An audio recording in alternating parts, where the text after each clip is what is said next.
Muy buenas noches y bienvenido a un nuevo programa de debate de este día, lunes 17 de agosto. Y obviamente, digamos, hay cosas que se vienen y esas cosas que se vienen hay que saber cómo se van a venir. Y una de ellas es la reapertura del transporte público. Y todos sabemos lo que ocurre, digamos, cuando estamos al 100% con los vehículos en la calle. Tremendas trabazones, tremendos problemas. Una situación que tenemos que ir superando en la medida que hayan nuevos planes, ¿no? y una modernización del transporte en el país. Para eso vamos a conversar esta noche con el viceministro de Transporte, Saúl Castelar. Buenas noches. Muy buenas noches, don Nacho. Muchas gracias. Gusto de saludarte, bienvenido. Muchas gracias por la invitación, un gusto estar acá. Bueno, hablaremos de este tema importante que a todos nos interesa, que obviamente lo vivimos día a día. Vamos a saludar a quien es posible este primer segmento de debate, la Central de Seguros y Fianzas, líder en fianzas. Los salvadoreños somos valientes. Somos solidarios. Juntos saldremos adelante. Como siempre, ánimo y a luchar. Protejamos a los que más amamos y caminemos juntos con fe. Comprometidos con el progreso de El Salvador. La Central de Seguros y Fianzas, su centro de confianza. Bueno, este lunes ya se reanuda el transporte después de, la verdad es que entre el 21 estaba recordando, entre el 21 de marzo que inició la cuarentena y el 2 de mayo y el 7 de mayo, hubo un transporte poquito, ¿no? Sí. Regulado, pero había un... Pero el 7 de mayo para adelante no ha habido transporte público más que lo que ha contratado el gobierno, ¿no? O algunas empresas, pero como sí, transporte público no ha existido. Eso es correcto, ¿no? Así es, Nacho. Pues desde el 7 de mayo, como usted bien dice, se suspendió la operación típica del transporte colectivo. Esto pues con el fin de evitar, digamos, la propagación del virus, que en un ambiente como el del transporte colectivo tiene una alta probabilidad de ser transmitido. Entonces sí hemos estado pues con esa restricción del transporte colectivo durante este tiempo y ya pues el 24 de agosto nos estamos preparando para poder reiniciar de una manera ordenada con una nueva reapertura y una puesta en funcionamiento de este servicio. ¿Cómo se va a reiniciar? Se ha hablado de que solo va a operar el 50% de las unidades. Yo tenía un dato aquí, en El Salvador hay 1.068 unidades. En El Salvador son 10.600. 10.600 unidades. Aproximadamente 10.600 unidades de transporte colectivo y en este momento lo que nosotros hemos sugerido para el sector es que hagamos una reapertura gradual. Es decir, sabemos que muy probablemente la cantidad de personas que van a iniciar el 24 en la calle, que van a requerir de este servicio, probablemente sean menos de las que tradicionalmente han utilizado el servicio, y lo que queremos es hacer una reapertura de manera tal que la oferta que se ponga en operación esté de alguna manera ajustada a esta demanda que vamos a tener. ¿Cómo se puede determinar un porcentaje? ¿Qué porcentaje ustedes van a permitir de estas 10.680 unidades?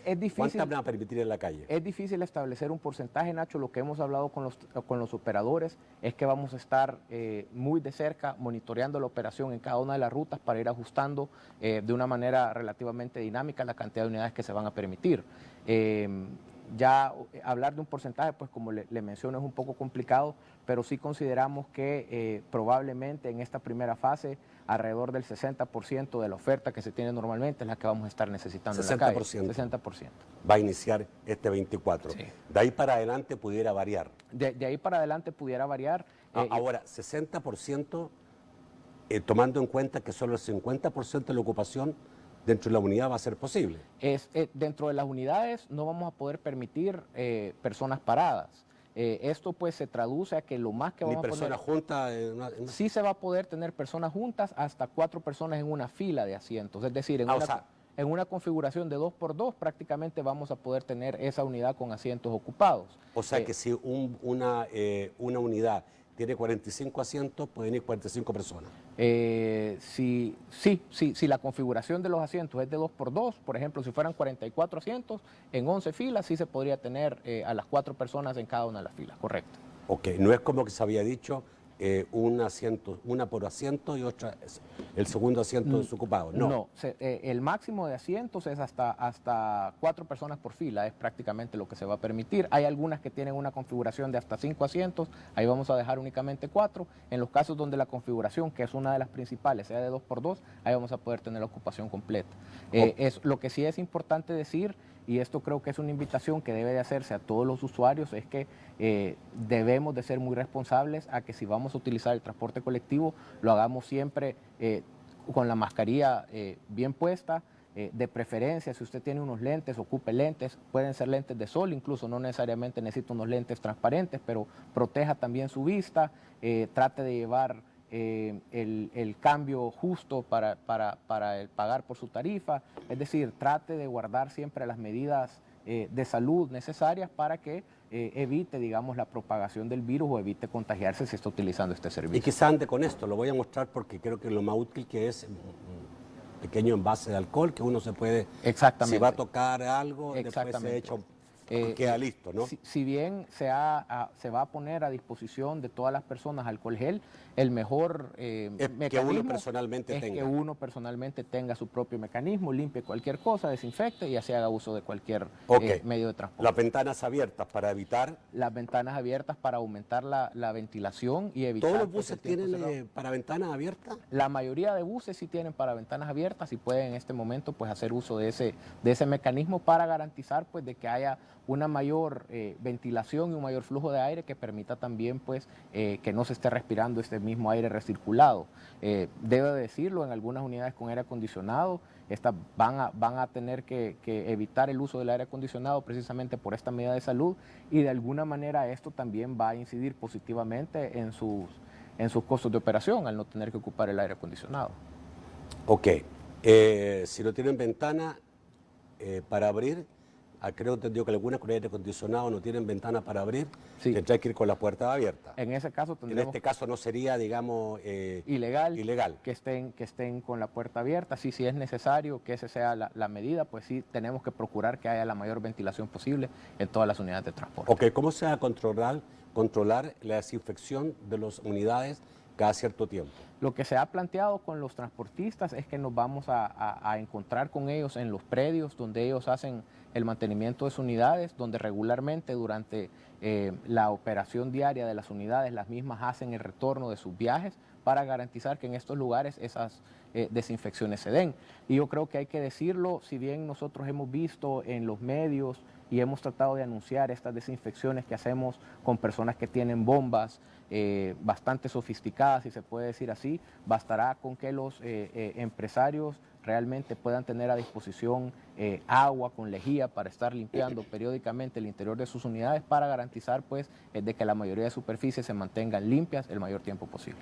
Ok, todos con mascarilla dentro de la unidad. Todos con mascarilla. Incluido el motorista. Incluido el motorista, por supuesto, el motorista sobre todo. Creo que es importante también decirle a la población que no se va a permitir o no se recomienda que las personas se quiten la mascarilla durante el viaje, que no vayan comiendo, por ejemplo. En un primer momento, y esto se malinterpretó, se hablaba de que no se quería que se usara el teléfono celular, pero en realidad lo que queremos es que no haya interacción entre los usuarios en el sentido de que no vayan hablando.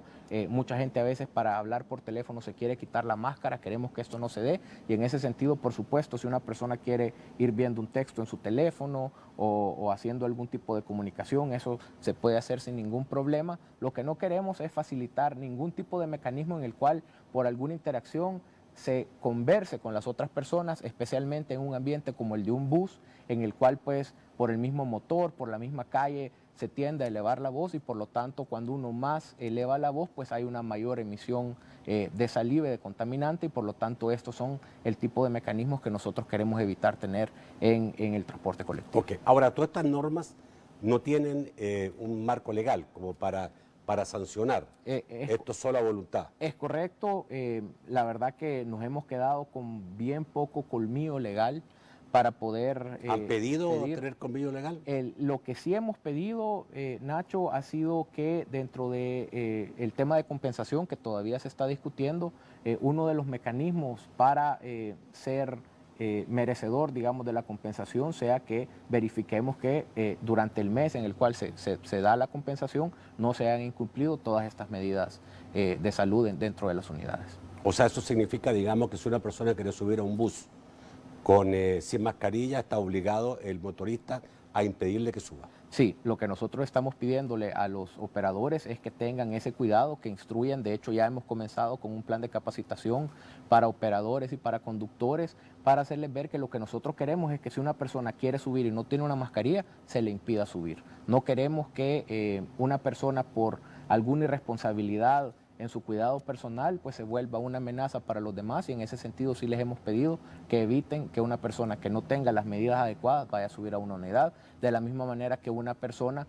con algún evidente cuadro de tos, alguna persona que se encuentre que está tosiendo o que tiene algún ataque de estornudo. Se hablaba que se iba a tomar temperatura antes de subir. Se ha hablado de la toma de temperaturas en las terminales. De hecho, en las terminales, no digamos en la calle, en un parada normal. En la calle vamos a tener también gestores de tráfico que van a estar de la mano con personal de salud, y en algunas paradas principales sí se van a hacer tomas aleatorias de temperatura. Estas son medidas que no se van a hacer de manera permanente en todas las paradas, pero sí esperamos tener un equipo de personas que nos ayuden a controlar también aleatoriamente tomas de temperatura, para ayudar también de alguna manera a controlar esta otra variable. Estaba leyendo que también la alcaldía de San Salvador va a tener un plan básicamente para el municipio en todos los paradas, para ayudar. Efectivamente, nosotros nos dimos cuenta de esta iniciativa. Yo creo que debe de decirse, el tema de reapertura se ha venido trabajando ya desde hace bastantes meses. El Ministerio de Economía ha hecho un esfuerzo también por socializar estas intenciones que se tienen de cuidar a la población, y habló en este marco con diversos alcaldes, y yo creo que muy probablemente la iniciativa de la alcaldía de San Salvador nace precisamente en el marco de estas conversaciones que el Ministerio de Economía había fomentado con las alcaldías, y yo creo que lo que nosotros tenemos que hacer es aplaudir todas estas iniciativas y sumarnos todos como salvadoreños para generar esfuerzos conjuntos que al final nos permitan mantener estas buenas noticias que en este momento ya tenemos, donde estamos viendo afortunadamente y gracias a Dios un descenso en los casos de COVID que se están detectando. Bueno, vamos a ver el corte y después del corte viene la pregunta del millón, ¿no? ¿Y qué pasa con los empresarios que obviamente han estado pidiendo, yo diría que con razón, o sea, porque han tenido 5 meses de pérdida, yo hablo de 50 millones de dólares, y en este tiempo me imagino que han tenido dificultades económicas serias, y ahora iniciar sin que sea completo todo, también, digamos, le complica, a menos capacidad de pasajeros. Ellos decían, digamos, que no es rentable, cómo van a volver a trabajar después de haber tenido todos estos 5 meses de sacrificio. Vamos al corte, ya volvemos. Y yo decía, digamos, que a veces los transportistas tienen la razón, no siempre, pero en este caso sí obviamente tienen razón. Si han pasado tanto tiempo, bueno, ellos tienen además el ingrediente de que creo que 20 años y no se le ha subido la tarifa, a pesar que se le da un subsidio.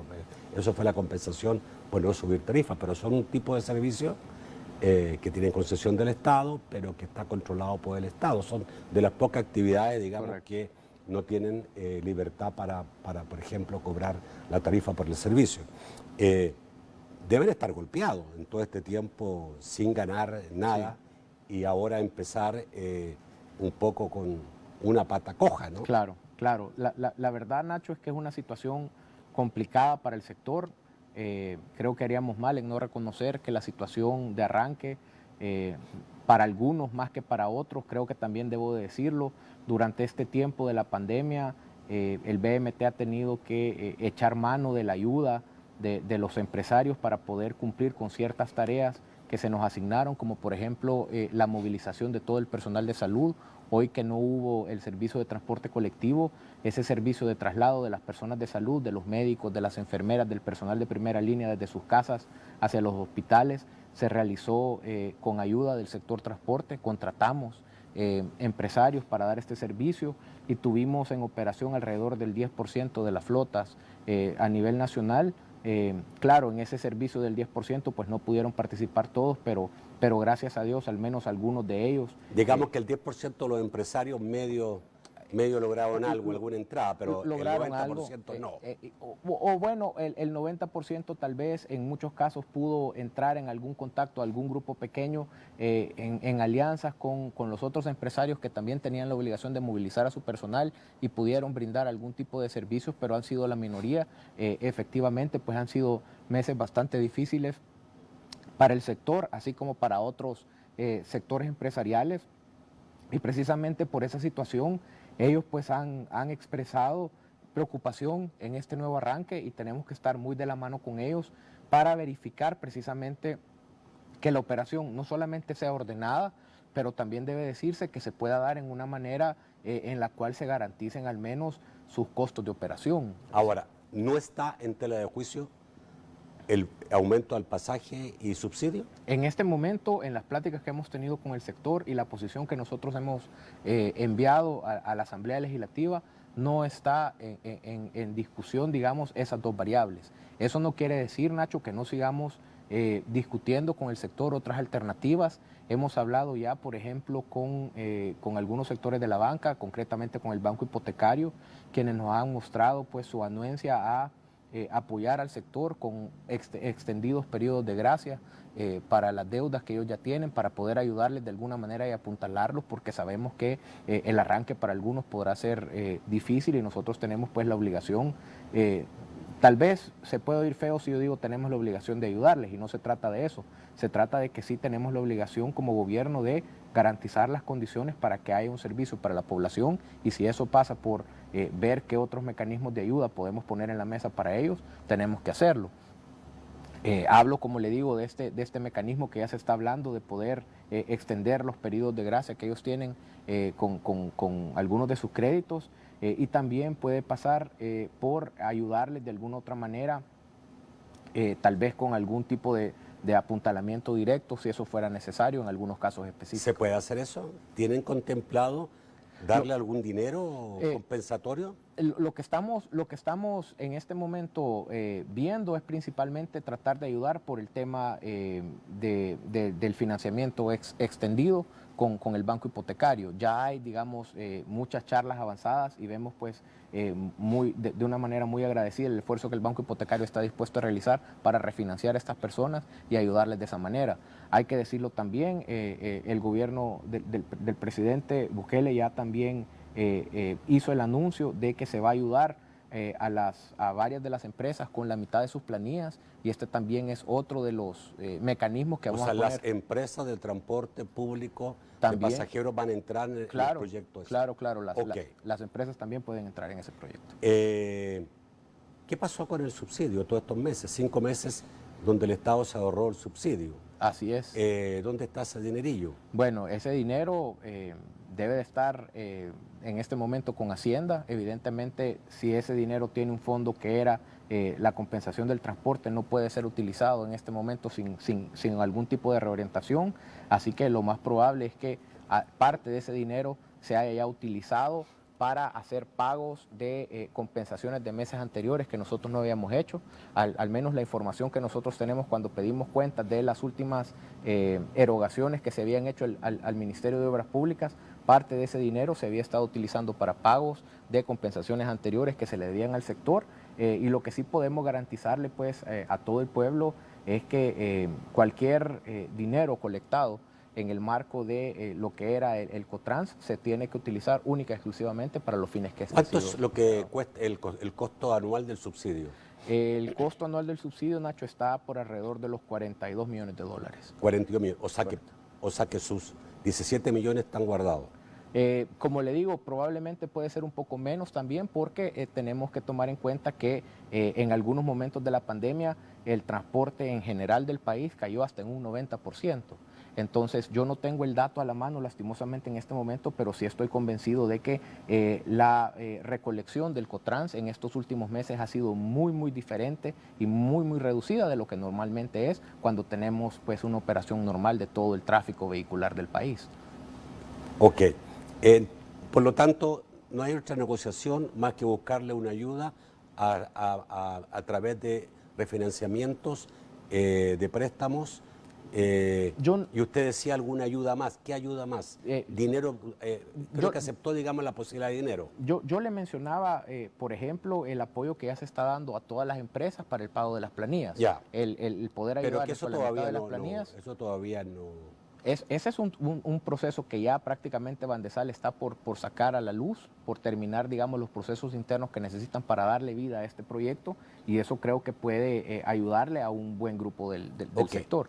¿Hay paz entre el gobierno y los transportistas después de que muchos dijeron que no iban a salir y que el gobierno amenazó con que si no salían se les quita el subsidio? Yo creería que esa es una pregunta que se le tiene que hacer a dos bandos que están sentados. Para que haya guerra, pues se necesitan dos bandos dispuestos a entrar en pugna. Yo lo que le diría que de parte del gobierno tenemos toda la buena voluntad de seguir buscando los mecanismos para poder Se lo pregunto lograr. Entonces al revés, no se lo voy a preguntar de esa manera, se lo voy a preguntar, ¿están tranquilos ellos y dispuestos a salir el 24 a trabajar dentro de las normas establecidas? Claro, yo creería que no están del todo tranquilos. Yo creo que todavía hay grupos de empresarios cuyo derecho yo respeto, que van a querer llevar hasta la última instancia la posibilidad de poder, dentro de la mesa de negociación que tenemos abierta con ellos, poner algunas exigencias, pero creo también que pueden haber otros grupos que sí, el día que se abra, que se haga la reapertura, estarán dispuestos a operar y estarán dispuestos también a llevar este monitoreo de sus operaciones y de sus ingresos para que podamos resolverles en el caso que haya necesidad. Okay. Entiendo entonces que todavía es incierto cuál va a ser la reacción de los principales gremios o empresas del transporte en relación a salir el 24 a trabajar. Sí, yo creo que no podría hablar por ellos y garantizar de que vamos a tener una operación normal el 24 como está proyectado. Sin embargo, mi apreciación del asunto es que tendremos en la calle el día 24 los mecanismos necesarios para poder movilizar a la población que ese día requiera de estos servicios. ¿Qué significa mecanismo necesario? ¿Camiones del ejército?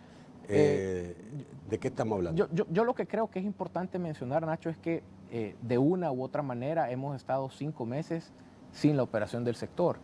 Entonces ya de alguna manera hay, desafortunadamente para el sector también, algún grado de costumbre de la población de satisfacer, digamos, sus necesidades de servicio sin que el servicio se esté dando por el transporte colectivo.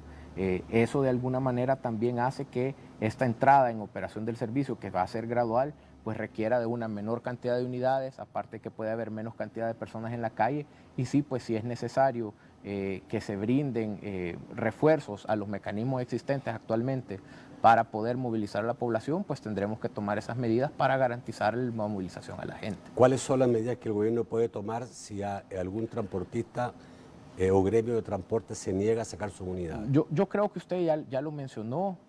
Si fuera necesario que nosotros reforzáramos la cantidad de unidades que están circulando, buscar un mecanismo para hacer eso, creo que está también dentro de los planes que estamos teniendo.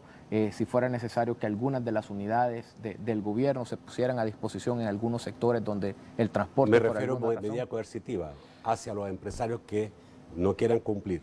Bueno, yo creo que ahí sí hay un marco legal, por ejemplo, donde tendríamos que revisar si se está incumpliendo de alguna manera con lo que establecen las concesiones de transporte que lo obligan al empresario a salir, pues tendríamos que analizar realmente si se está en un incumplimiento y analizar, de acuerdo a lo que el marco legal nos permite, si son factibles la imposición de algún tipo de sanciones o no. ¿Podría existir entonces el quitarle la concesión?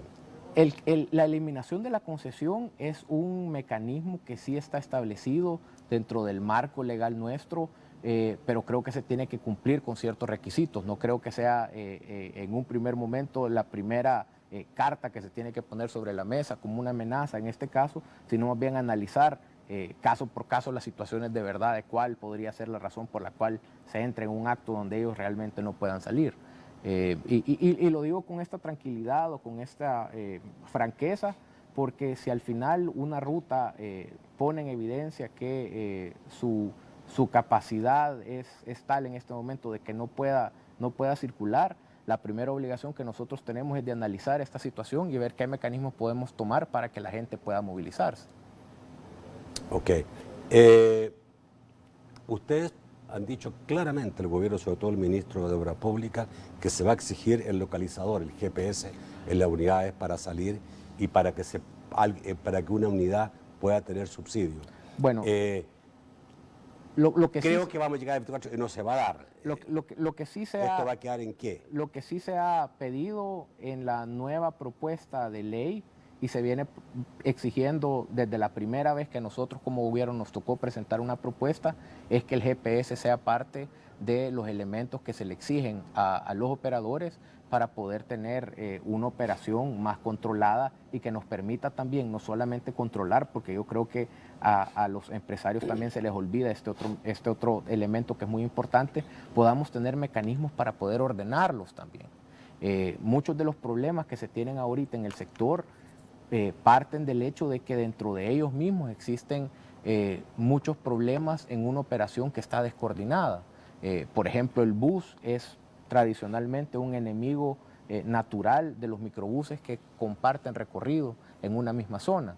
Y por lo tanto, si nosotros pudiéramos tener un GPS para ver y regular la cantidad de viajes que los microbuses y los buses hacen, en esa medida podríamos tener tal vez una operación mucho más razonable y que les permitiera a todos competir en igualdad de condiciones. Pero ¿va a ser obligación o no va a ser obligación? Porque muchas veces ya sabemos, digamos, como en el área de transporte, al final, digamos, se dicen cosas pero no se cumplen. Claro, y lo que le puedo decir con eso, Nacho, es que en nuestra propuesta de ley está la exigencia del transporte.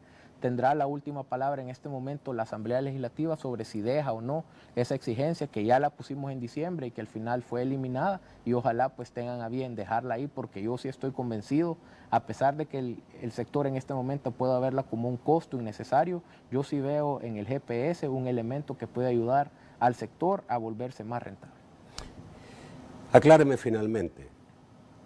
¿Mandó el gobierno la solicitud de prórroga de la ley de estabilización del transporte público, de la tarifa del transporte, que es el subsidio?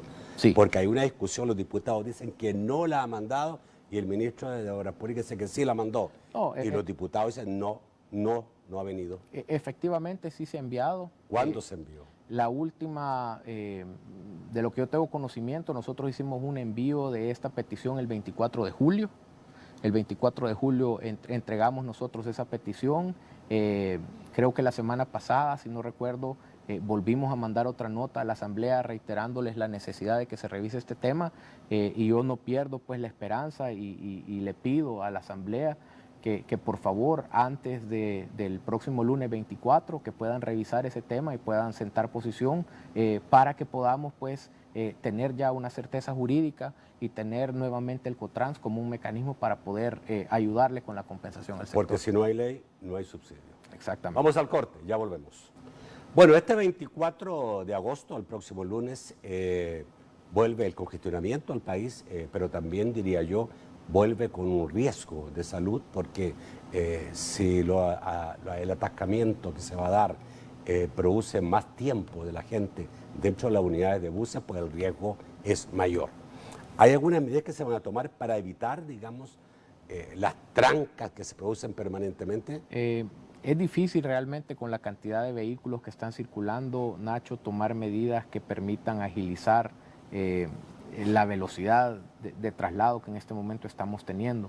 Sí tenemos proyectado junto con la policía el tener algunos controles vehiculares y tratar pues de esa manera de colaborar en el caso de que encontremos o se den incidentes para poder de alguna manera... Más que controles facilitadores de tránsito, porque cuando se ponen a controlar, más trancas hacen. Exactamente, sí, tener también esos mecanismos de facilitación y agilización a través de nuestros gestores, los que también van a estar involucrados en corroborar las medidas de salubridad en los buses, también van a tener una doble función, sí es parte de los objetivos que nosotros nos hemos planteado para esta reapertura, y yo creo que también es importante mencionar lo siguiente: hoy con esta nueva normalidad, con esta nueva forma de vida a la que nos estamos acostumbrando, afortunadamente algunos negocios también se han dado cuenta de la importancia de que adoptemos mecanismos como por ejemplo el teletrabajo o las videoconferencias también, hoy se han vuelto un poco más de moda. Yo recuerdo allá por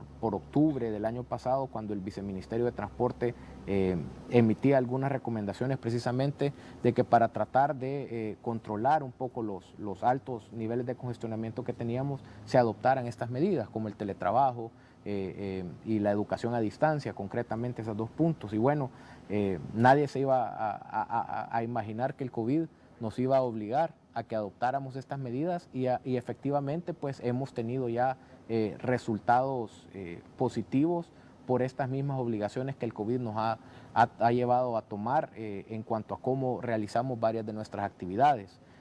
Por ejemplo, este año yo creo que sí vale la pena mencionarlo, todos los años de los últimos 20 años los accidentes viales, los accidentes de tráfico, las muertes por accidentes de tráfico han venido en aumento año con año.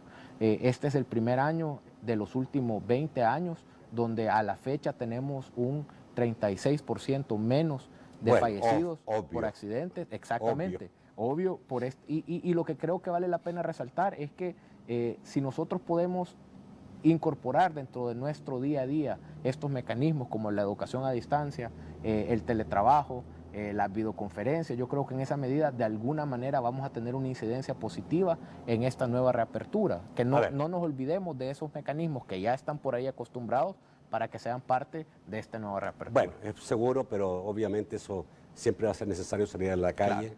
Claro. Las ciudades más modernas del mundo siguen teniendo que utilizar los medios masivos y los metros y todo, claro, digamos, y eso es imposible. Algo ayuda, pero muy poco. Ojalá ayude más, obviamente. Sí. Pero ¿ustedes tienen como viceministerio un centro de control del tráfico del país? ¿O actúan un poco a ciegas, digamos? No. Porque da la impresión, uno se asusta de repente y dice, pero si esta avenida lleva 7 horas congestionada totalmente y ni la policía aparece ni nada, claro, y son seguramente por pequeñas cosas que se congestionan. Sí, bueno, yo creo que ahora lo que sí podemos decir no hay un centro de control. No, a eso iba precisamente. No tenemos como tal un centro de control que esté funcionando plenamente. Sí hemos comenzado desde que llegamos al BMT a reparar de alguna manera los mecanismos de control para un centro unificado que se tienen en este momento instalados.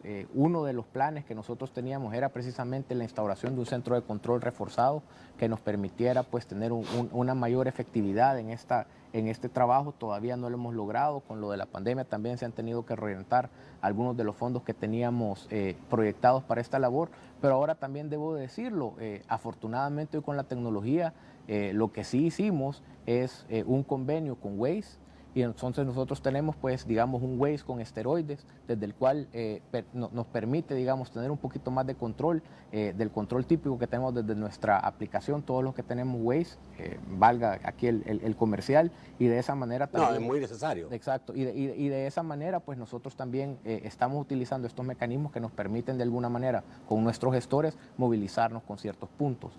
Creo ¿Qué significa ese Waze con esteroides que ustedes tienen? Por favor, explíquenos. No, bueno, esto sí nos permite nosotros guardar información de Waze para, por ejemplo, llevar un registro de conteos vehiculares en algunas zonas, poder llevar un registro del comportamiento de velocidades en algunas zonas del país. ¿Eso también se lo puede dar Waze? Eso lo puede dar Waze si usted se mete a este programa que se llama Connected Citizens Program, que es parte del acuerdo que nosotros hemos logrado con Waze. ¿Se paga por eso? En este momento no, nosotros como una institución del Estado pues tenemos ese acuerdo, no tenemos que pagarlo y ya somos parte de eso y eso pues nos ayuda de alguna manera a poder tener... A saber dónde está la línea roja. Exactamente, y a poder saber a dónde es que estas líneas rojas saltan más allá de lo normal, porque bueno, tener una línea roja en algunos puntos donde este congestionamiento es normal, pues al final no deja de ser una cosa...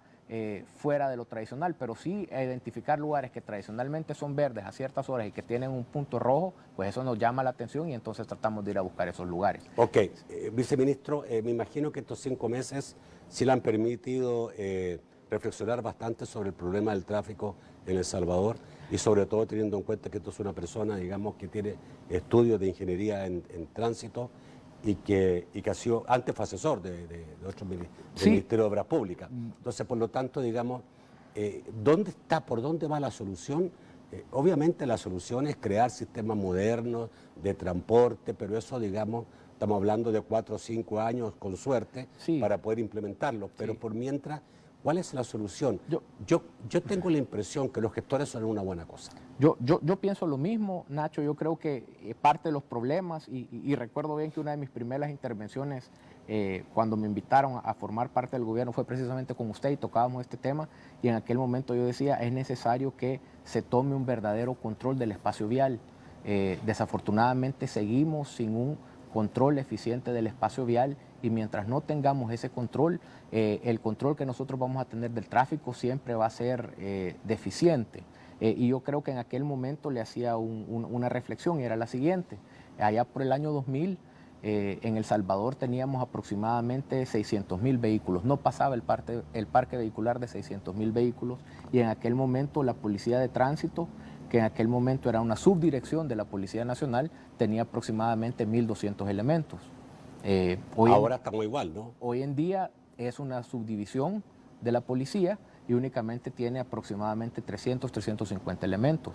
350 elementos para todo el país, y si usted lo divide por 2 turnos por lo menos, son 150 para todo el país por turno. Y ahora, Nacho, ya no tenemos únicamente 600.000 vehículos, sino que el parque vehicular ya está en 1.300.000 vehículos. A ver, hay una realidad clarísima, es que los gobiernos de El Salvador nunca le han apostado a la parte transporte. Claro. De hecho, es un viceministerio básicamente sin dinero. Sí. Ya, sí. sin dinero.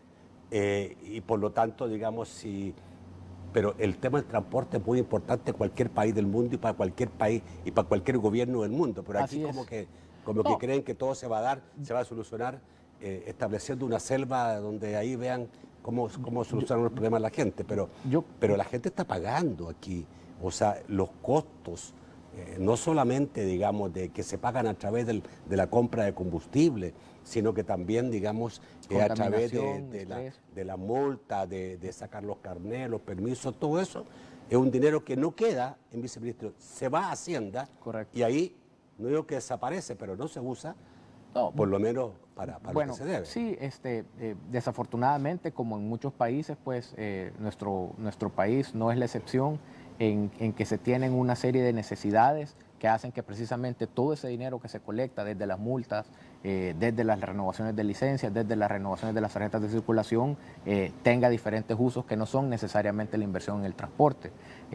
Mucho de ese dinero pues se utiliza, por ejemplo, para temas de obras públicas, que también son importantes, pero creo que sí tenemos que ir cambiando un poco la perspectiva y entendiendo. Yo creo que el ministro de Obras Públicas en ese sentido también ha sido muy responsable y ha también manifestado en varias ocasiones de que la apuesta para resolver estos problemas pasa necesariamente por priorizar el transporte colectivo. Y ya no se trata de seguir ampliando más la red vial, ya no se trata tampoco de dar más espacio para el vehículo privado, porque está más que demostrado en todas las partes del mundo que mientras usted más espacio le da al transporte privado, ese espacio es como el gas.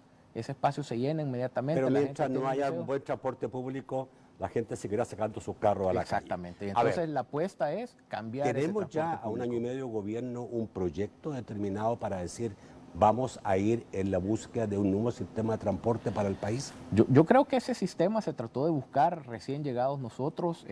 Teníamos todas las intenciones de buscar precisamente un sistema de metro.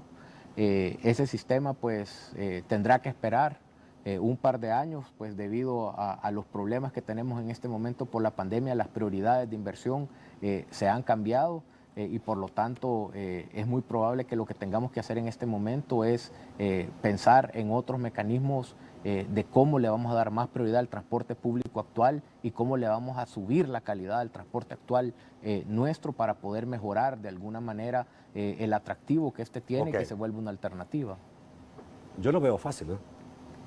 Le aseguro que en el mundo está lleno de empresas que estarían dispuestos a hacer un sistema de transporte privado que pueda ser absolutamente moderno y que el Estado no le va a costar nada. Claro, pero aquí creo que nos cuesta hay tomar decisiones a futuro, ¿no? Pues yo creo que sí tenemos que ser conscientes de que necesitamos una renovación de la manera en que se ha hecho transporte en el país.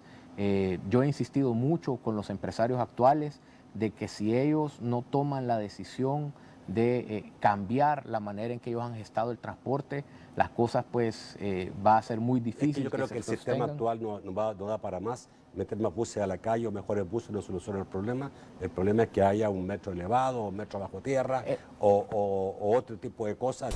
Vamos con las preguntas del público, con preguntas y comentarios. Las tiene Mao Hernández. Buenas noches, Mao. Nacho, buenas noches también para el viceministro.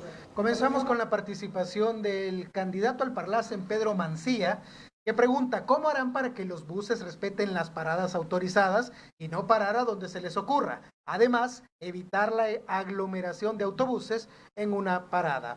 Rodolfo Morales, buenas noches, Nacho. Yo creo que los transportes con pasajeros solamente sentados minimizarán el consumo de combustible, emisiones tóxicas de gases y disminución del esfuerzo de frenos, clutch y suspensión. Por lo tanto, los transportistas deben experimentar menos gastos. De la cuenta Transportistas SB nos escriben: buenas noches, don Nacho Castillo. Pregúntale al viceministro de Transporte cómo vamos a comenzar a operar con pérdidas, porque este gobierno se niega a ver este problema de forma técnica. Julio Aguilar participa. ¿Cuál será el proceso de auditoría del cumplimiento de las medidas por parte de los transportistas? Se sabe que una cosa es hablar con el empresario, dueño de las unidades, y otra es hacer que los motoristas lo cumplan. Las multas ya no les asustan porque al final se las perdonan. Eric García pregunta, don Nacho, la mayoría de sectores están golpeados. Recordemos, se subsidia la oferta o la demanda. La ley transitoria que ha sido prorrogada continuamente busca estabilizar tarifas para usuarios. Aún no hay mejora en el servicio. Es necesario acompañar y ayudar a la población usuaria. Mauricio pregunta, viceministro, ¿cuál es el protocolo para abordar tanto como también para bajarse de un bus o microbús? Ramón Rivas nos dice, me parece acertado que existan más controles a los transportistas. Los usuarios durante décadas hemos sido y sufrido maltrato. Hemos visto unidades en mal estado, unidades en talleres sin funcionar, cobrando subsidio. Es menester proponer más controles. Apoyo la medida. Finalmente, Juan Harrison participa y nos dice, el tráfico se da porque hay carros parqueados en las calles, patrullas policiales, por Fuentes de Beethoven, por ejemplo, carros quedados que los llegan a reparar a media calle, choques que no quitan por temas de seguros. Es fácil solucionarlo, solo se requiere voluntad del gobierno central. Regresamos al set para las respuestas del viceministro Castelar. Tengo otra pregunta de Asdrúbal que dice, ¿qué va a pasar si en una parada testada pasajeros entran abruptamente aún sin el consentimiento del motorista, sobrepasando la capacidad establecida? ¿Qué mecanismo tendrá el motorista? Después dice, ¿por qué siempre se reúnen con los mismos dirigentes del transporte colectivo, tomando decisiones con quienes han estado por décadas negociando con gobiernos, como el caso de Catalino Miranda, Genaro Ramírez, William, etcétera? Al final los transportistas al interior del país no hemos elegido a ellos. ¿Por qué negocian siempre con los mismos? Bueno, adelante. No sé, don Nacho, si cree que comencemos por esa última de los mismos de siempre. Como usted guste. Lo mismo de siempre. La verdad es que yo tengo mucho respeto por todos los empresarios con los cuales nos sentamos y sobre la representatividad que ellos tienen cuando hablan con nosotros sobre la mesa. Una vez dicho esto, la verdad que sí hemos tratado de estar muy abiertos a poder conversar con cualquier empresario que quiera hacerlo y quien no se sienta representado. En este momento pues queremos invitarlo porque nosotros lo que queremos es tratar de ser los más democráticos en este trato y en esta nueva manera de acercarnos con todos los operadores para que el sector pues funcione de una mejor forma. Sobre el tema de las aglomeraciones en las paradas, ¿cómo vamos a controlar? Yo creo que precisamente por esto es alguno de los momentos en que nosotros hemos insistido mucho en que tenemos que tener el GPS para poder tener un control de alguna manera más automática y poder evitar estas paradas abruptas en cualquier lado o esta aglomeración de unidades en diferentes paradas. Cuando nos preguntaban, por ejemplo, de que por qué no queremos ver el tema de una forma técnica, yo creo que este es un tema que sí vale la pena que nosotros lo conversemos. La intención que nosotros tenemos es precisamente de analizar técnicamente la problemática del sector. Pero cuando yo, por ejemplo, y usted lo decía ahorita, yo tengo un mercado en el área metropolitana de $600,000 diarios de ingresos para el sector transporte, que se pueden mover de una manera adecuada técnicamente con 3.000 unidades, pero yo tengo 4.000 o 4.500 unidades en operación, debo yo de hacer un recorte de estas unidades para poder tener una oferta realmente ajustada a la demanda, y eso creo que es parte de los puntos que trabajando con el sector, creo yo, tengo fe de que lo vamos a poder lograr, y con ese abordaje técnico probablemente vamos a lograr que primero que nada, nuestro primer objetivo, que el usuario tenga un mejor servicio, pero que también el operador, el proveedor del servicio pueda tener también mejores ingresos. Cuando se habla de que por qué estamos subsidiando a la oferta y no a la demanda, yo creo que también es necesario que vayamos migrando este tipo de subsidios hacia los usuarios. Eso desafortunadamente pues lleva un poco de tiempo, necesitamos establecer mecanismos de recaudo electrónico para poder hacer este tipo de migraciones, y eso pues no se puede hacer de la noche a la mañana. Nos mencionaban, nos preguntaban sobre los planes de modernización. Precisamente la colocación de GPS y la colocación de sistemas de recaudo electrónico son parte de las medidas que nosotros consideramos importantes para poder modernizar el sector y volverlo tal vez en ese sentido más justo en cuanto a la forma de subsidio que se pueda hacer. Nos mencionaban también el tema de los protocolos, pues ya los mencionamos también en las paradas, ya comenzamos a señalizar las paradas para que se guarde la distancia. Algunos de los ejemplos que revisamos precisamente son los ejemplos de Chile y la forma como en Chile se ha señalizado. De ahí tomamos inspiración para los mecanismos de señalización que nosotros estamos utilizando en el transporte, y vamos a seguir pues controlando estas medidas con la presencia en la calle y un trabajo conjunto entre la policía, el Viceministerio de Transporte, el Ministerio de Obras Públicas y el personal de salud del Ministerio de Salud, con quien estuvimos esta mañana ya hablando de los protocolos desde la terminal Nuevo Amanecer, precisamente verificando que los protocolos que nosotros hemos puesto en funcionamiento sean cumplidos por la mayoría de la población. Ok, tenemos que estar confiados en que todo va a ir mejor. Claro, yo creo que lo último que podemos hacer es pensar que no vamos a poder conquistar esta pandemia. Lo mencionaba en algún momento de la entrevista, gracias a Dios los números pues ya nos dan esperanza. Tenemos no definitivamente las cosas controladas, pero al menos ya una tendencia clara a una reducción de los casos. Yo creo que lo que sí tenemos que hacer es llamar y apelar a la responsabilidad individual de cada una de las personas, de que si todos realmente nos cuidamos y todos asumimos las medidas de cuidado que tenemos que tener cada uno de los salvadoreños, es muy probable que podamos tener pues muy buenas noticias y de alguna manera estar en algunas condiciones de normalidad en un futuro muy cercano.